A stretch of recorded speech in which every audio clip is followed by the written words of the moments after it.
आइए अब चलते हैं। एग्जाम्पल नंबर 6, 4, 5 और 6 संख्या अनुपात में है, ठीक है। क्वेश्चन नंबर 6 में इनका औसत 25 है। जब संख्या रूप में लिखेंगे 4x, 5x और 6x। औसत का मतलब होता है, औसत बराबर होता है, औसत बराबर सभी संख्या का योग या सभी मानकों का योग बटा कुल मानकों की संख्या, सभी संख्या का योग बटा कुल संख्या, है ना। तो ये लिखेंगे 4x plus 5x plus 6x बट्टा में 3 इक्वल में 25। क्रॉस करेंगे तो 15x बराबर हो जाएगा 75। x का मान कितना हो जाएगा 5। तो संख्या ज्ञात करें, संख्या ज्ञात करें। एक संख्या होगा 20, 25 और 30। ऐसा अभी शादी विवाह का सीज़न चल रहा है ना, तो थोड़ा मोड़ा फिर तो सीज़न बदलेगा। आम का सीज़न आएगा तो आम पे बात होगा क्या जी ना, अभी सीज़न चल रहा है। राखी जी से पूछे कि उसी कुछ बात चल गया, पूछे तो कहते हैं कि लड़का कुछ हो, लड़का खाली पैसा कमाता हो। अपने राखी से खाली पैसा कमाना होता चाहिए।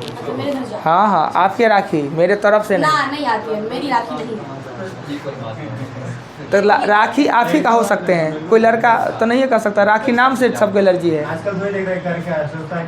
बेटा सब में आपको बोलना जरूरी रहता है। सबसे पहले इंसान होना चाहिए, पैसा बाद में। बेटा दे आइए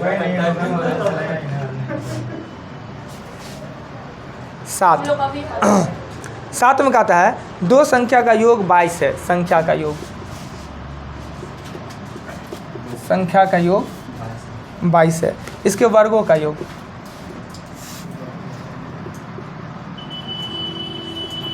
वर्गों का योग है वो 250 है। संख्या ज्ञात करें, संख्या दो संख्या का योग। तो हम क्या करें, संख्या x और y माने, दोनों का दोनों संख्या माने, ठीक है, वही मान लेते हैं। दोनों संख्या मान लेते हैं। एक संख्या मान लेते हैं a b, a plus b का मान कितना दिया है 22। वर्गों का योग यानी a square plus b square बराबर कितना दिया है 250। ये दोनों को देखने पे क्या दिखता है, क्या किसी का मटेरियल लग रहा है a प्लस बी का होल स्क्वायर कहीं ना कहीं उसमें संबंधित है a प्लस बी का होल स्क्वायर से। तो ये ऊपर वाले का a प्लस बी का होल स्क्वायर करते हैं। a square plus B square plus 2ab बराबर होगा 484। कोई आपत्ति नहीं। a प्लस बी बराबर कितना है 250 प्लस 2ab बराबर 484।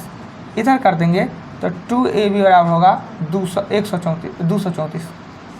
234 है ना जी। ये काट लेंगे तो होगा ab का मान कितना हो गया 117। अब हमने देखा जोड़ के 22 से गुना करके, तो समीकरण पे जाने का जरूरत नहीं है, इसको तोड़िए तोड़िए, इसको दो भागों में जोड़ के आप 22 पर है 13 और 9 22 है 13 9 117 दिख रहा है, तो ठीक सही बात है ना। तो ये लिखेंगे 13 9 प्लस 13 और 9 गुने 13 ना, 13 9 117 और 13। तो a का मान होगा 9, तो b का मान हो जाएगा 13। संख्या पूछा है, यही आपका आंसर हो जाएगा। देखिए कहीं दिक्कत लगे तो बोलिए, साफ साफ सब कुछ हमने लिख दिया। 6 के बाद एग्जाम्पल 7 हो गया 8 पे। एग्जाम्पल 8 में कहता है किसी भिन्न के अंश, किसी भिन्न का हर नीचे वाला अंश से 11 अधिक है। यानी भिन्न का मतलब होता है, भिन्न का मतलब होता है x बटा y या अंश बटा हर,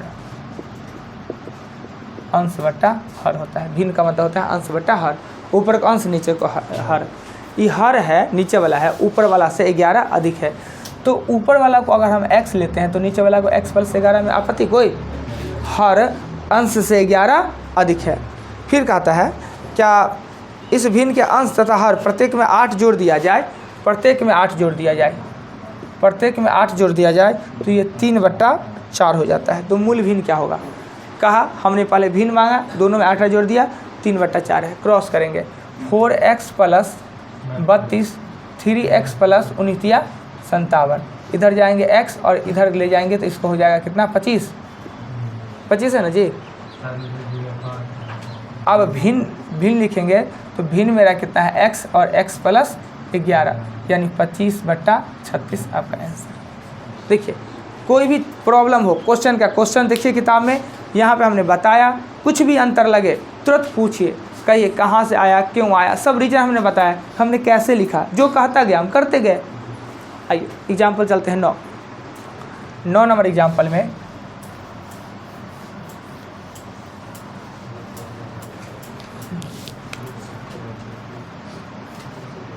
एग्जाम्पल 9 में कहता है एक संख्या 2 अंकों से बनी है। जब ये 2 अंकों से बनी हो तो संख्या क्या लिखेंगे, हम संख्या लिखेंगे 10x + y। इसका चर्चा हमने किया कि 2 अंकों की संख्या है तभी 2 अंकों का आते तो 10x + y लिखेंगे। कहता इसके अंकों का अंतर 1 है। अंक इसमें क्या है, एगो x है एगो y है, अंकों का अंतर 1 है, समीकरण 1। अब अंक कह दिया, हो सकता है y बड़ा होता है, x बड़ा हो सकता है, कोई बड़ा हो सकता है ना, सीधे अंक का अंतर कहा तो हम अपने अनुमानता अंक का अंतर कर दिए। कहता है इन संख्याओं को पलटने से प्राप्त संख्या मूल संख्या से 9 कम हो जाता है। अब हमको ये ध्यान देना है x बड़ा होगा कि y बड़ा होगा पलटने पर। अब ये देखिए अगर यहाँ पे 6 7 है, पलटने पे 7 6 हो जाता है। अगर संख्या बड़ा हो जाता है तो इकाई का अंक बड़ा है, पलटने पर अगर संख्या छोटा हो जाता है तो दहाई का अंक छोटा है। तो कह रहा है कि अंक पलटने मूल संख्या से 9 कम हो जाता है, मूल संख्या से 9 कम हो जाता है, यानी अर्थात ये 76 था और 67 हो गया, पलटने पे कम हो गया ना, यानी हमको दहाई का अंक बड़ा है और इकाई का अंक छोटा होगा, तब ना पलटे तो छोटा हो गया जी, यानी x - y हमने सही लिखा है। अंक पलटने से प्राप्त संख्या मूल संख्या से, तो अंक पलटने से प्राप्त संख्या मूल संख्या है ये, और अंक पलटने से प्राप्त संख्या हो जाएगा ये। हमने पिछले दिन भी बताया था कि पलटते हैं तो x की जगह पर y की जगह पर x आ जाता है, 9 कम है। कहता है अंक पलटने से प्राप्त संख्या, अंक पलटने से प्राप्त संख्या मूल संख्या से 9 कम हो जाता है, तो मूल संख्या में से उसको घटा दिए। अब हम 10x में से इसको घटाएंगे, माइनस है तो माइनस हो जाएगा, ये हो जाएगा 9x और माइनस हो जाएगा 9y बराबर हो जाएगा 9 कॉमन ले लेंगे तो x - y बराबर समीकरण आ जाएगा 1 ना।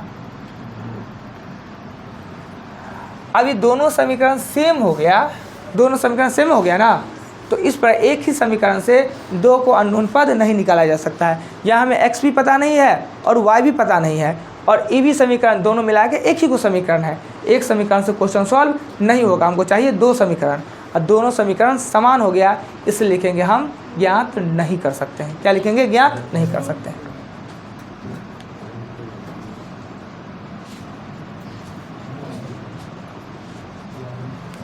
क्लियर। देखिए 2 अंकों की एक संख्या है, तो 2 अंकों की एक संख्या होगा 10x + y, कोई आपत्ति नहीं। शनिवार को हमने बताया कि क्यों हम ऐसा मानते हैं। अंकों का अंतर 1 है, अंक इसमें x है और y है, वाइयों में से x घट सकता है, एक्सों में से y घट सकता है। हमें पता नहीं कि कौन बड़ा है कौन छोटा है, तो हमने पहले लिख लिया x - y। अगर आगे पढ़ने से हमको पता चल जाए कि y बड़ा और x छोटा है तो y - x फिर से कर देते। हमने x - y बराबर 1 लिख लिया।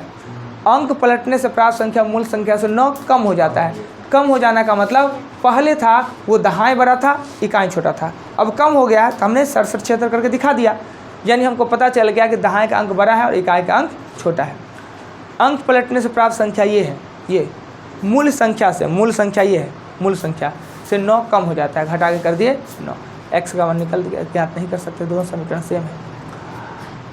9 के बाद एग्जाम्पल आते हैं 10 कहता है 2 संख्याओं 2 अंकों की एक संख्या, यानी संख्या 2 अंकों की एक संख्या अंकों का योग से 3 गुना है। ये अंकों के योग से ये संख्या है ना 3 गुना है। यह जो संख्या है 10x + y अंकों के योग से 3 गुना है, अंकों के योग से 3 गुना है। खुद ने कह रहा है 2 अंकों की एक जो संख्या है अंकों के योग से 3 गुना है। अब इसको पहले हल करते हैं। 10x + y हो जाएगा 3x + 3y, इसको इधर करेंगे तो 7x हो जाएगा, इसको इधर करेंगे तो -2y हो जाएगा, इधर कुछ नहीं बचता, 0 समीकरण 1। कोई आपत्ति नहीं। फिर क्या कहता है क्वेश्चन में, संख्या में 45 जोड़ दिया जाए, संख्या में 45 जोड़ दिया जाए तो अंक पलट जाते हैं। संख्या में 45 जोड़ दिए तो क्या हुआ, अंक पलट गया। हम क्या करते हैं, इन दोनों को उठा के इस साइड ले आते हैं। 45 ये हो जाएगा 10y में से घटेगा तो 9y हो जाएगा, और ये हो जाएगा 9x हो जाएगा। कोई दिक्कत नहीं, उठा के इधर ले जाएंगे तो हो जाएगा ना। 9 कॉमन ले लेंगे, 9 से काटेंगे तो y माइनस एक्स बराबर आएगा 5, समीकरण 2। कोई दिक्कत कैसे हुआ? ये दोनों का 9 कॉमन लेके काटेंगे तो 9 5 45 नहीं हो जाना है। समीकरण 1 ये। अब इस समीकरण को क्या करते हैं, इसको 2 से गुना कर देते हैं, y को काट ले लेंगे तो हो जाएगा 2y माइनस 2x बराबर 10, 7x माइनस 2y बराबर 0 और 2y से 2y हमने कट कर लिया, घट जाएगा तो 7 में से ये 2 को घटाएंगे तो 5x हो जाएगा। 5x बराबर कितना हो जाएगा? 10 ना। x का मान कितना आया? 2। अगर x का मान 2 आया तो कोई समीकरण लिख लेते हैं, यही समीकरण लिख लेते हैं, y माइनस एक्स बराबर 5, तो y का मान कितना आ जाएगा? 3। गलती कहीं हुआ है जी?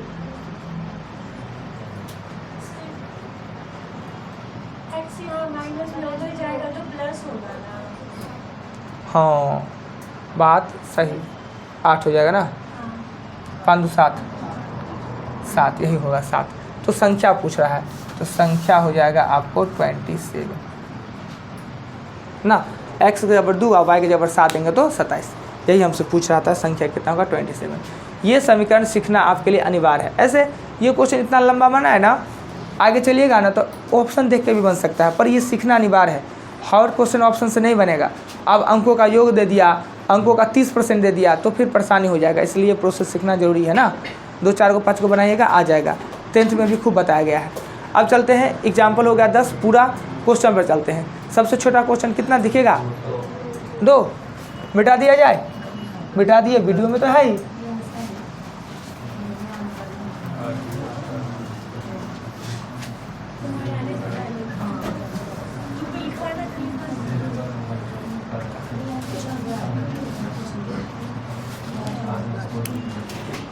दो, एक संख्या का 5/7 का 2/3 का 3/4 यदि 15 हो तो संख्या का आधा ज्ञात करें। ये ज्ञात करेंगे। 3 3 इससे काट दिए, 2 5 से काट दिए, 3 7 देना 14 दिया 42। संख्या का आधा पूछ रहा है। 2 के बाद 4 कर है। किसी संख्या का 11 गुना करने पे प्राप्त संख्या 180 से उतना ही अधिक हो जाता है जितना 180 से कम था। पहले ये संख्या है x, यह 180 से पहले कम था। 11 गुना कर देता है तो 180 से उतना ही ज़्यादा हो जाता है। 11 गुना कर देते हैं ना तो 180 से उतना ही ज़्यादा है। पहले संख्या 180 से उतना ही कम था, 11 गुना करने पर उतना ही अधिक हो जाता है। इधर इधर करने के बाद 360 बराबर होगा 12x और x का मान हो जाएगा 30। तो पूछ रहा है क्या कि वह संख्या कौन सा है। हो गया, एक लाइन में बनता है क्वेश्चन। 4 के बाद क्वेश्चन आएगा 7 है ना। किसी धनात्मक पूर्णांक का 15 गुना, धनात्मक पूर्णांक मतलब कोई संख्या है वो प्लस में है, धनात्मक पूर्णांक का 15 गुना इस पूर्णांक के वर्ग से 16 कम है। वर्ग से यह कम है, वर्ग से, तो वर्ग से 16 कम है ना। समीकरण इसको तैयार करेंगे। x² माइनस 15x माइनस 16 बराबर 0। तो घटाने पर x² माइनस 16x में से प्लस x करेंगे, ये हो जाएगा 16। इसमें x कॉमन लेंगे तो x माइनस हो जाएगा 16, इसमें माइनस 1 प्लस 1 कॉमन ले लेंगे तो x माइनस हो जाएगा 16। x प्लस 1 भी तो ये कैंसिल, x माइनस 16 ना। देख लीजिए 7 नंबर क्वेश्चन। कोई आपत्ति हो किन्हीं को तो बोलिए, कहीं भी दिक्कत हो तो।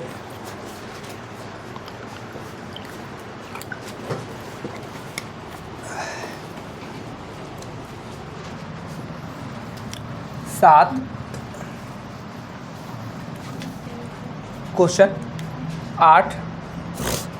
8 नंबर।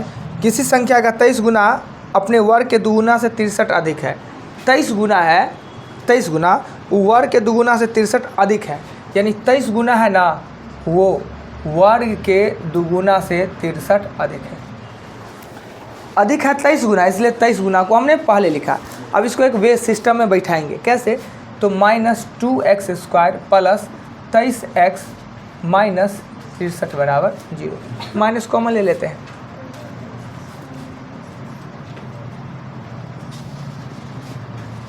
जीरो। क्लियर। अब क्या करते हैं, ये दोनों को आपस में गुना कर देते हैं। 126 होगा, तो ये 2 मरतबे 63, 21, यहाँ पे प्लस है तो जोड़ के 23 पुराना है, कितना 14 9 13 11, 13 कहाँ पुरता है इसमें, 13 कहाँ पुरता है, 14 और 9 आएगा, तो ये हो जाएगा 2x² minus 14x minus 9x plus 63। इसमें 2x कॉमन ले लेंगे तो x माइनस हो जाएगा 7, और इसमें माइनस 9 ले लेंगे तो x माइनस हो जाएगा 7। 2x माइनस 9 हो जाएगा और x माइनस 7 हो जाएगा। x का मान 9/2 भी और क्लियर। क्वेश्चन 7 के बाद 8 के बाद 9।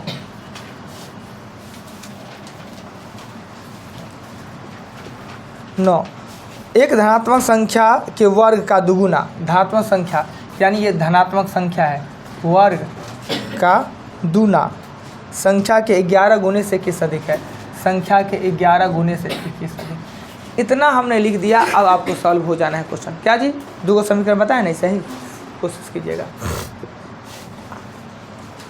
किसी धनात्मक संख्या में 4 घटाने पर, धनात्मक संख्या में 4 घटाने पर वह अपने व्यतकर्म का, यह अपने व्यतकर्म का 21 गुना हो जाता है। संख्या ज्ञात करें, बस सॉल्व हो जाएगा। धनात्मक संख्या में से 4 घटाए ना तो इसका व्यतकर्म का 21 गुना हो जाता है। व्यतकर्म तो उल्टा। 10 के बाद 11। एक प्राकृतिक संख्या के वर्ग का तिगुना, एक प्राकृतिक संख्या के वर्ग का 3 गुना, संख्या के 3 गुना में से संख्या के 4 गुना, संख्या के 4 गुना घटाने पर संख्या से 50 अधिक प्राप्त होता है। संख्या से 50 अधिक, यानी सिर्फ समीकरण लिखने का तो मूल है। एक धनात्मक संख्या को वर्ग के 3 गुना में से संख्या का 4 गुना घटाए ना तो संख्या से 50 अधिक प्राप्त हो गया। बस हो गया, सॉल्व कर लीजिए उसको। 12 हम करते, खूब कर देंगे बढ़िया से। ये अगर करेंगे तो हो जाएगा 3x² माइनस होगा 4x, इसको इधर लाएंगे तो होगा -x और -50 बराबर 0। तो 3x² माइनस हो जाएगा माइनस प्लस 5x माइनस 50 बराबर हो जाएगा 0। इसको तोड़ेंगे तो 150 को देंगे 3 से, पहले 2 से देंगे 75, ये दोनों को गुना करके 3 से देंगे 25, 5 से देंगे 5। हमको कितना लाना है 5, 15 में से 10 ना, 15 हो गया। चलिए अगला क्वेश्चन 11 हमने बताया के बाद 14 में कहता है यदि किसी संख्या में से 4 घटाने पर, यदि किसी संख्या में से 4 घटाने पर शेषफल को 6 से भाग देने पर, शेषफल को 6 से भाग देने पर 8 प्राप्त होता है, 8 प्राप्त होता है। तो उसी संख्या में से 2 घटाने पर, इससे ये संख्या निकल जाएगा ना, इसी संख्या में से 2 घटाने पर शेषफल को 5 से भाग देने पर क्या प्राप्त होगा, ये आपको आंसर है। 8 छक 48 और 4 52 हो जाएगा, 52 में से आंसर 10 आएगा ना।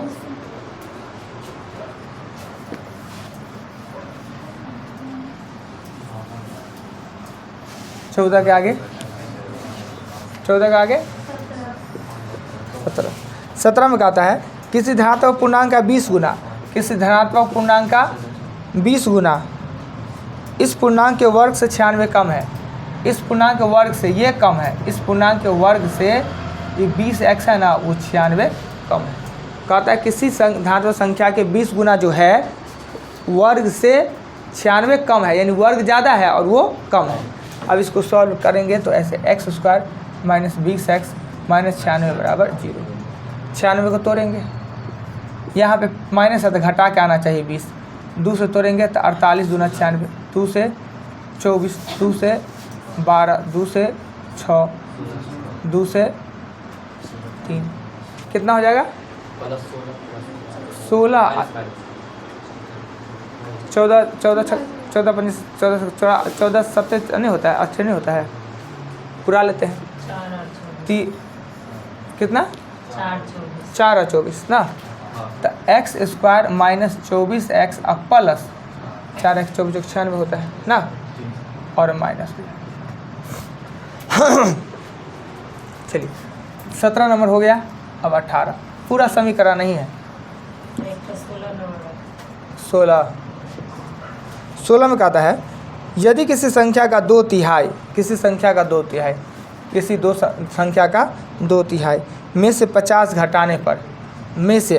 घटाने पर मूल संख्या के 1/3 मूल संख्या के 1/4 में 40 जोड़ने प्राप्त होता बराबर होता मूल संख्या। हो गया, बात खत्म। उसको तो सॉल्व करना, एक्स निकल जाएगा। 18 में कहता है कि किसी धनात्मक पूर्णांक तथा उसके वर्ग का योग, किसी धनात्मक पूर्णांक और उसके वर्ग का योग 182 है। धनात्मक पूर्णांक और उसके वर्ग का योग कितना है? 182 है। पूर्णांक ज्ञात करें आराम से, x square plus x minus 182 बराबर 0 ना। 182 को तोड़ेंगे कैसे? 182 को तोड़ेंगे 2 से तो 91 और 7 से 13 सते 91, 14 में से 13 ना। X square plus 14x minus 13x बराबर 182। बाकी के काम कर ही लीजिएगा। 18 के बाद 20 19 नहीं है बता देते हैं। 19 में कह रहा है क्या कि किसी धनात्मक संख्या का 2/3 किसी धनात्मक संख्या के 2/3 तथा उस संख्या के व्युत्क्रम का इतना परस्पर बराबर है। इस संख्या के व्युत्क्रम का 25/216 बराबर है तो संख्या क्या है? बस हो गया। किसी धनात्मक संख्या का 2/3 व्युत्क्रम का 25/216 बराबर, काट कुट कीजिए, एक्स निकल जाएगा। 20 एक धनात्मक संख्या और उसके व्युत्क्रम का योग, एक धनात्मक संख्या और उसके व्युत्क्रम का योग, इस धनात्मक संख्या व्युत्क्रम का अंतर, धनात्मक संख्या और व्युत्क्रम के अंतर का 3 गुना है, वह संख्या ज्ञात करें। ये भी बन जाएगा। हमने समीकरण लिख दिया, बन जाना है। कहिएगा नहीं सर इसको 100 हल कर दे, करिए देते हैं, अरे खा देते हैं। नहीं अपना खेती है, क्या दिक्कत है? ये होगा x और x माइनस होगा एक्स स्क्वायर माइनस 1 गुने 3 करेंगे ना।